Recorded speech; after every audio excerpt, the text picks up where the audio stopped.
안녕하세요. 오늘은 많은 부모님들이 가장 당황스러워하는 상황에 대해 말씀드리려고 합니다. 우리 아들이 빌린 돈인데 제가 대신 갚아야 하나요? 부모님들, 이런 전화 받아보신 적 있으신가요? 어머니, 아드님이 저희한테 돈을 빌려가셨는데 연락이 안 돼요. 어머니가 대신 갚아주셔야겠어요. 갑자기 이런 연락을 받으면 정말 당황스러우시죠? 내 자식이 빌린 돈이니까 내가 갚아야 하는 건가? 아니면 내가 갚을 의무는 없는 건가? 특히 요즘에는 사업 실패나 개인적인 어려움으로 자녀들이 부모 모르게 돈을 빌리는 경우가 많아져서 이런 일을 겪는 부모님들이 늘고 있어요. 오늘은 이런 상황에서 부모가 법적으로 어떤 책임이 있는지, 그리고 어떻게 대처해야 하는지 자세히 알려드리겠습니다. 먼저 결론부터 말씀드릴게요. 부모는 자녀가 빌린 돈에 대해 법적으로 자동 책임을 지지 않습니다. 민법 제750조 이하에서 규정하는 손해배상 책임의 원칙에 따르면 타인의 행위에 대해서는 원칙적으로 책임을 지지 않아요. 즉, 자식이 성인이고 본인의 이름으로 채무계약을 했다면 부모가 따로 보증인으로 서지 않는 이상 원칙적으로 책임이 없습니다. 이건 민법의 기본 원리인 계약 당사자주의 때문이에요.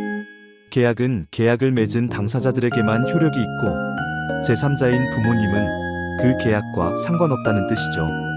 예를 들어서 성인인 아들이 친구에게 1천만 원을 빌렸다면 그 돈을 갚을 법적 의무는 오직 아들에게만 있어요.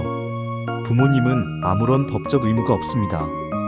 그러니까 채권자가 부모님이 대신 갚아야 한다고 주장해도 법적으로는 근거가 없는 거예요. 하지만 여기서 주의하셔야 할 예외 상황들이 있어요. 첫째, 묵시적 보증의 경우입니다. 묵시적 보증이라는 게 뭐냐면 말이나 행동으로 보증의 의사를 표시한 경우를 말해요.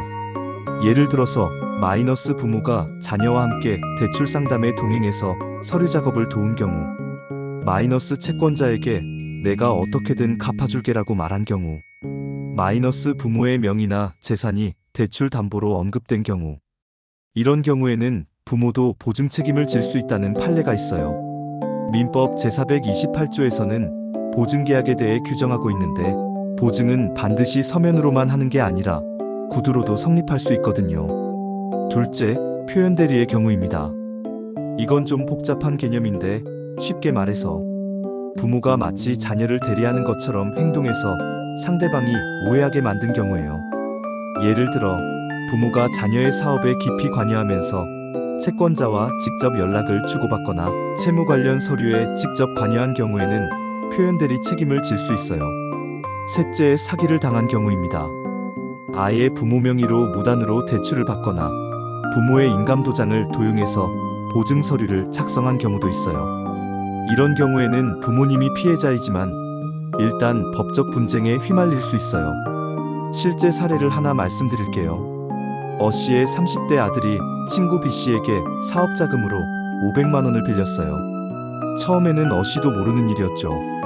그런데 몇 개월 후 아들이 돈을 갚지 못하자 B씨가 어씨에게 전화를 했어요. 어씨는 아들이 걱정되어서 걱정하지 마세요. 내가 어떻게든 갚아줄게요 라고 말했습니다. 하지만 시간이 지나도 상황이 나아지지 않자 B씨가 어씨를 상대로 소송을 제기했어요. 법원은 어씨가 전화해서 한 말을 구두 보증으로 간주했고 어씨에게 보증 책임이 있다고 판결했습니다. 어씨는 그냥 위로하려고 한 말이었다고 주장했지만 법원은 채권자가 보증 의사로 이해할 만한 명확한 의사표시였다고 봤어요. 이 사례에서 볼 수 있듯이 부모의 말 한마디가 법적 책임으로 이어질 수 있다는 점을 꼭 기억하셔야 해요. 또 다른 주의할 점은 연대보증인데요. 만약 부모님이 실제로 연대보증인으로 서명했다면 이때는 주채무자인 자녀와 동일한 책임을 지게 돼요. 민법 제413조에 따르면 연대보증인은 주채무자가 돈을 갚지 않으면 채권자가 바로 연대보증인에게 전액을 요구할 수 있어요. 먼저 자녀에게 청구하세요라고 할 수도 없어요. 연대보증은 정말 무거운 책임이니까 아무리 자녀라도 함부로 서면 안 됩니다. 그럼 이런 상황을 어떻게 예방하고 대처해야 할까요? 첫째, 자녀의 금전 문제에는 되도록 개입하지 마세요. 자녀가 어려움에 처했다고 해서 부모가 나서서 채권자와 직접 연락하거나 내가 해결해 줄게라는 식의 말을 하면 안 돼요. 둘째, 법적 책임이 없다는 입장을 분명히 하세요. 만약 채권자가 연락을 해온다면 저는 그 계약과 아무 관련이 없으며 법적으로도 책임이 없습니다라고 명확히 말하세요. 감정적으로 대응하거나 애매한 말을 하면 나중에 문제가 될 수 있어요. 셋째, 모든 대화를 기록으로 남기세요. 채권자와의 전화 통화는 녹음하고 문자나 이메일 등은 모두 보관해 두세요. 나중에 분쟁이 생겼을 때 중요한 증거가 됩니다. 넷째, 법적 조치를 당하면 즉시 전문가와 상담하세요.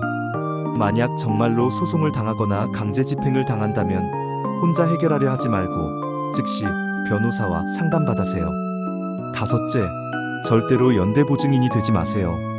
아무리 자녀라도 연대보증은 정말 신중하게 결정해야 해요.